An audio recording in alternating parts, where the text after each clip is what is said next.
Now, in a recent town hall meeting, Hillary Clinton was talking about different policies, and she was asked a question on the Keystone XL pipeline. And she finally actually had an answer to that question. Let's listen. So I thought this would be decided by now, and therefore I could tell you whether I agreed or I disagreed. But it hasn't been decided, and I feel now I've got a responsibility to you and other voters who ask me about this. And I think it is imperative that we look at the Keystone pipeline as what I believe it is, a distraction from the important work we have to do to combat climate change, and unfortunately, from my perspective, one that interferes with our ability to move forward to deal with all the other issues. Therefore, I oppose it, and I oppose it because All right, so there's Hillary Clinton's long-awaited response to the question of the Keystone XL pipeline. She is against it. That's ultimately a good thing. Now, one of the questions you might be asking is, why did it take so long? Well, I've got a couple of thoughts on that first, but first I want to go to a Clinton aide, right? An aide to the Clinton campaign told the Huffington Post that Clinton had refrained from making her position public because, as the former Secretary of State, she was in the unique position compared to other candidates, where she shouldn't talk about it. Now, this aide says, quote, as she has said previously, she wanted to respect the president's timetable for making a decision and give her successor, Secretary John Kerry, the space to conduct a thorough process.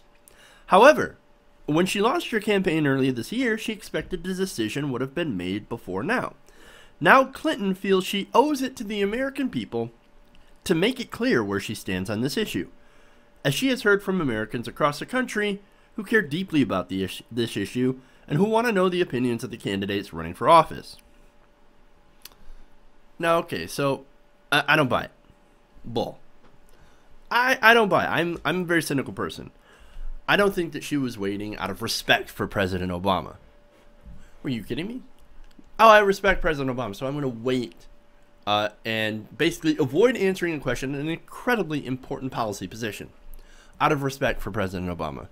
Not buying it. Not buying it. No, what she was waiting for, and this is my opinion, she was waiting for the focus groups. She was waiting for the polling. She was waiting to see what her handlers thought. And of course, she was keeping track of the money. Now, we'll get to the money later on. And basically, this is a story of follow the money.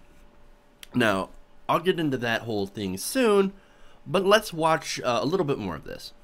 What we need to do to combat climate change, I will be rolling out in a few days my plan for a North American approach to fighting climate change and clean energy. Because for me, we need to be transitioning from fossil fuels, I know it will take time, to clean renewable energy. That's why I led with my two big proposals, namely, I want to see us, by the end of my first term, have installed 500 million more solar panels, and by the end of my second term, have enough clean power to run all the homes in America. All right, look, two big proposals. I like those proposals. I like the idea of putting in a lot of solar panels. I like the idea of more alternative energy. Great. Getting away from fossil fuels. Great. I love it. But let's be honest about this. Let's be real here. This is a political move.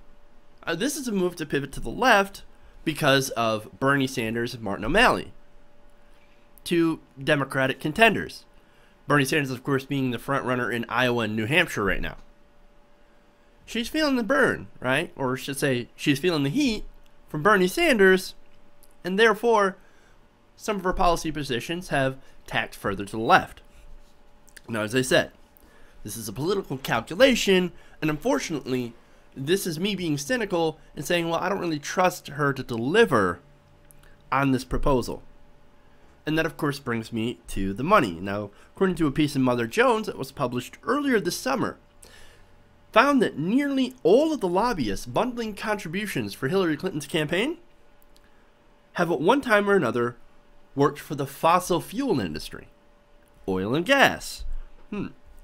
Quote from the article, a list of 40 registered lobbyists that the Clinton camp disclosed to the Federal Election Commission revealed a number of Democratic Party lobbyists who have worked against regulations to curb climate change, advocated for offshore drilling, or sought government approval for natural gas exports. Now, 2 of them. And Mother Jones goes into a lot more, and I'm going to link that, of course, in the description of the video. Mother Jones goes into detail about 2 of them, Scott Parvin and Brian Pomper. Now, these lobbyists are from a firm called Aiken Gump Strauss Hauer and Feld.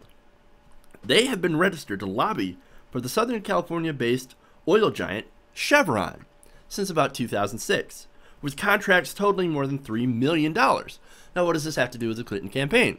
Well, these 2 bundled Clinton contributions of $24,700 and $29,700, respectively.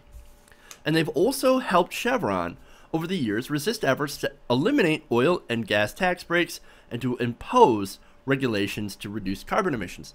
So they have not been at all for Hillary Clinton's climate change, or basically her agenda to fight against climate change.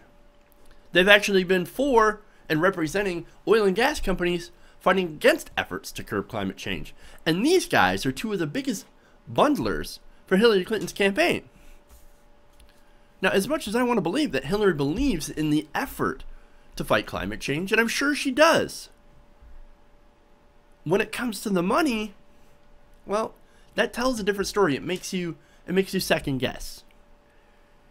And it makes me personally think, and you could disagree, but it makes me not trust her on her word. I don't trust her on this. I don't really trust any politician except maybe for Bernie Sanders.